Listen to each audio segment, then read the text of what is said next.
महाराष्ट्रात विधानसभा निवडणुकीचं बिगुल वाजलंय, त्याची लगबग देखील सुरू झाली आहे। याच महाराष्ट्रामध्ये एक अशी म्हण आहे की ज्याचा विदर्भावर झेंडा त्याची राज्यात सत्ता, असं समीकरण विधानसभा निवडणुकीचं असतं। याच विदर्भातून राज्याचे माजी मुख्यमंत्री आणि सध्याचे विद्यमान उपमुख्यमंत्री भाजपचे राज्यातले सर्वात महत्त्वाचे नेते देवेंद्र फडणवीस येतात। देवेंद्र फडणवीस दक्षिण पश्चिम नागपूर या विधानसभा मतदारसंघातून निवडणूक लढवत असतात। 2009 पासून देवेंद्र फडणवीस या मतदारसंघाचं नेतृत्व करतात, पण गेल्या 5 वर्षात राज्यातली राजकीय समीकरणं पूर्णपणे बदललेली आहेत। या बदललेल्या राजकारणात गेली 5 वर्ष देवेंद्र फडणवीसांचं नाव केंद्रस्थानी राहिलं। त्यामुळे ही 2024 ची विधानसभा निवडणूक ही फडणवीसांसाठी उमेदवार म्हणून कशी असेल? फडणवीसांनी आतापर्यंत लढवलेल्या निवडणुकांमध्ये ही निवडणूक त्यांना जड जाईल का? त्यांनी त्यांच्या दक्षिण पश्चिम नागपूर या मतदारसंघाचे राजकीय गणित काय सांगतात? फडणवीसांसमोर नेमकं आव्हान कोणते आहेत? त्यांच्या जमेच्या बाजू कोणत्या आहेत? आणि त्यांच्या समोर महाविकास आघाडीतून कोणता उमेदवार येऊ शकतो? ह्या सगळ्या मुद्द्यावर आपण आजच्या व्हिडिओच्या माध्यमातून चर्चा करूया।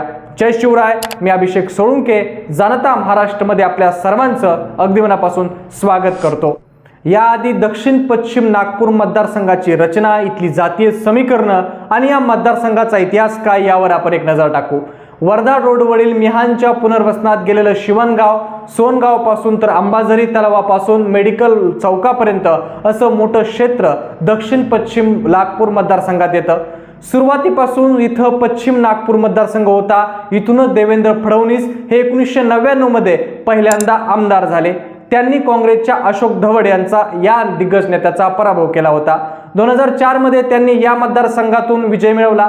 त्यानंतर 2008 मध्ये मतदारसंघाची पुनर्रचना झाली आणि दक्षिण पश्चिम नागपूर असा एक नवीन मतदारसंघ तयार झाला। इथूनच 2009 पासून देवेंद्र फडणवीस सलग निवडून येत आहेत। 2009 मध्ये त्यांनी 27,000 मतांनी काँग्रेसच्या विकास ठाकरे यांचा पराभव केला होता। तर 2014 मध्ये देवेंद्र फडणवीस यांनी 58,000चं मताधिक्य घेत आपलं वर्चस्व या मतदारसंघामध्ये अबाधित केलं।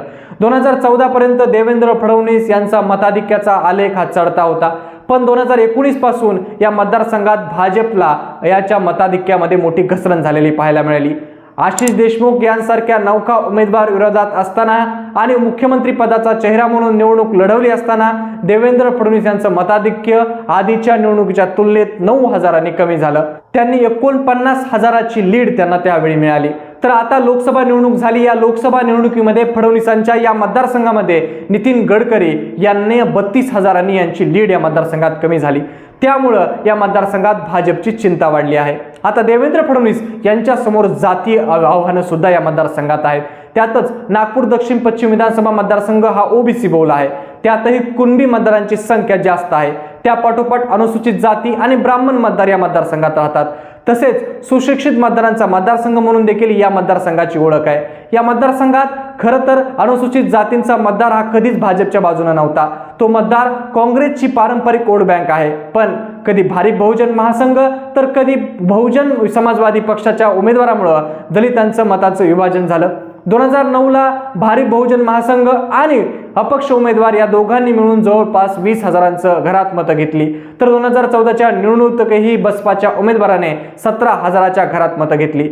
या उलट या मतदारसंघात कुणबी मतदारांचा देवेंद्र फडणवीस यांना नेहमीच पाठिंबा मिळत आला, पण गेल्या 5 वर्षात इतकं चित्र बदललंय की हाच कुणबी आणि ओबीसी फॅक्टर देवेंद्र फडणवीसांसाठी मोठं आव्हान बनलाय, असं नागपूर लोकमतचे संपादक श्रीमंत माने यांना वाटतं। ते बोलताना म्हणतात, 2019 पर्यंत ओबीसींचा मुद्दा इतका चर्चेत नव्हता, पण नंतरच्या काळात स्थानिक स्वराज्य संस्थेत ओबीसींचं आरक्षण गेलं आणि त्या तुलनेनं ओबीसींचं प्रतिनिधित्व कमी झालं आणि त्यामुळं ओबीसींची जातीय गणना सुद्धा झाली नाही। त्यामुळं गेल्या 5 वर्षात ओबीसी हा केंद्रस्थानी आहे आणि त्यातच फडणवीस यांनी सुनील केदार, अनिल देशमुख यांसारखे ओबीसी नेते टार्गेट केले असाही आरोप त्यांच्यावर केला जातो। त्यामुळे ओबीसी वर्गात समाज म्हणून त्यांच्यावर एक नाराजी आहे।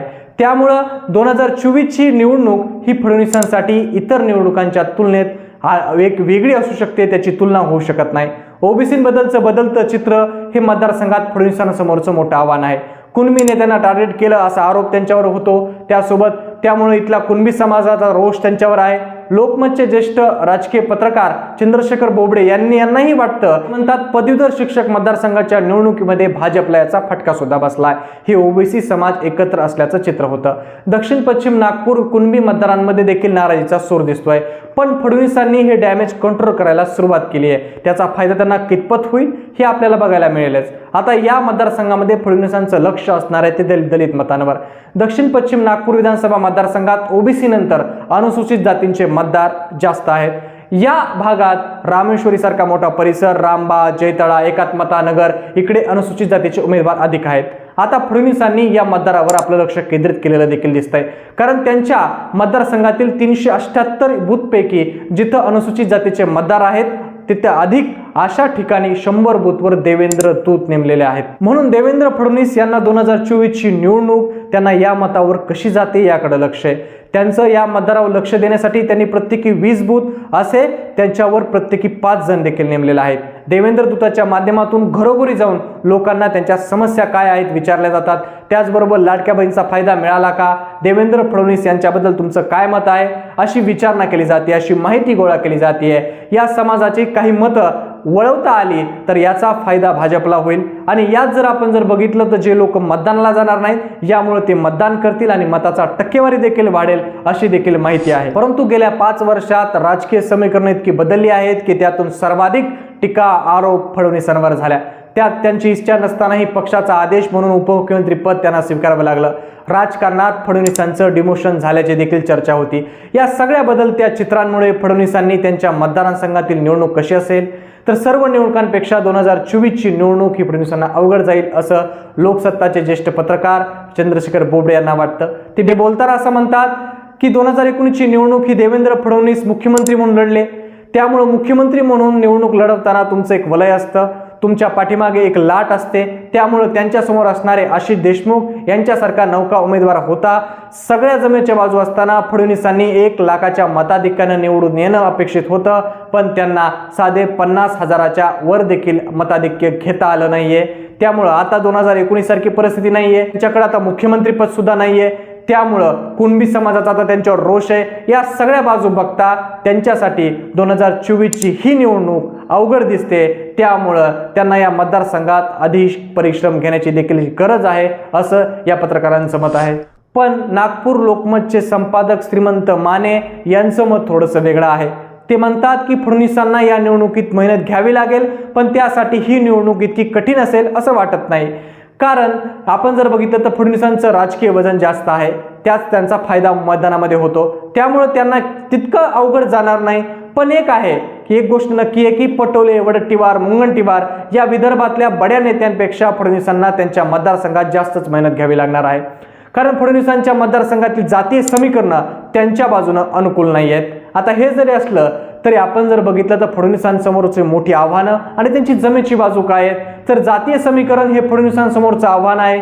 शिवाय या मतदारसंघात सिमेंट रस्त्यामुळे लोकांच्या घरात पावसाचं पाणी शिरल्यानं तक्रारी होत्या. तसेच अंबाझरी तलाव ओव्हरफ्लो झाल्यामुळं या मतदारसंघातल्या शंकरनगरच्या वस्त्यामध्ये पाणी शिरलं.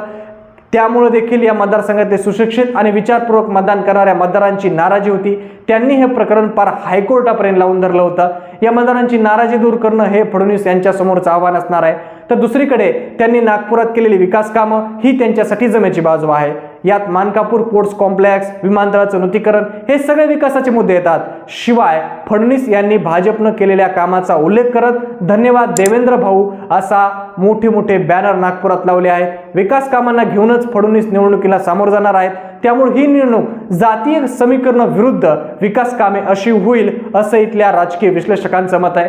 फडणवीसांसमोर महाविकास आघाडीतून कोणाचं आव्हान असेल तर विधानसभा निवडणुकीची आता घोषणा झाली आहे, परंतु अद्याप जागा वाटप कोणाला किती जागा आहेत आणि कोण कुठून लढणार हे जाहीर झाले नसल्याने पण देवेंद्र फडणवीस हे मात्र दक्षिण पश्चिम या नागपूर या मतदारसंघातून उमेदवार असतील हे मात्र नक्की आहे. त्यांनी बॅनर आणि विकास कामांच्या भूमिपूजनाच्या लोकार्पणाच्या माध्यमातून प्रचारही सुरू केला. पण फडणवीसांसमोर महाविकास आघाडीतून कोण उमेदवार असेल हे मात्र अद्याप ठरलेलं नाहीये. पण यासाठी 2 नावाची चर्चा आहे. पहिलं म्हणजे काँग्रेसचे प्रफुल्ल गुदडे या मतदारसंघात गेल्या अनेक वर्षापासून काम करतात.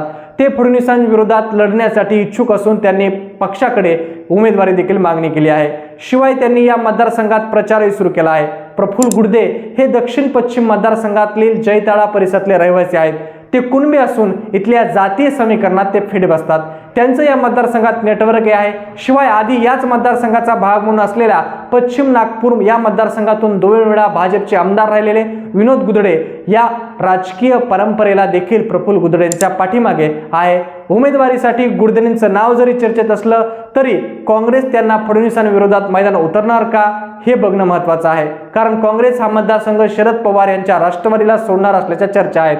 शरद पवार गटाकडून या मतदारसंघात माजी गृहमंत्री अनिल देशमुख हे निवडणूक लढण्याची शक्यता असल्याचं बोललं जातं. कारण त्यांचा पारंपरिक मतदारसंघ हे त्यांचे पुत्र सलील देशमुख यांना सोडण्याची शक्यता आहे. आता या 2 नावापैकी कोणत्याला उमेदवारी मिळेल त्यावरून फडणवीसांना ही इथली निवडणूक त्यांच्यासाठी किती सोपे जाईल आणि फडणवीस इथून निवडून येतील का ही सगळी गणितं यावर अवलंबून आहेत. आपल्याला ही माहिती कशी वाटली ते कमेंट करून नक्की सांगा आणि अशाच प्रकारच्या नवनवीन व्हिडिओसाठी आपल्या जनता महाराष्ट्र या YouTube चॅनलला नक्की सबस्क्राईब करा. धन्यवाद.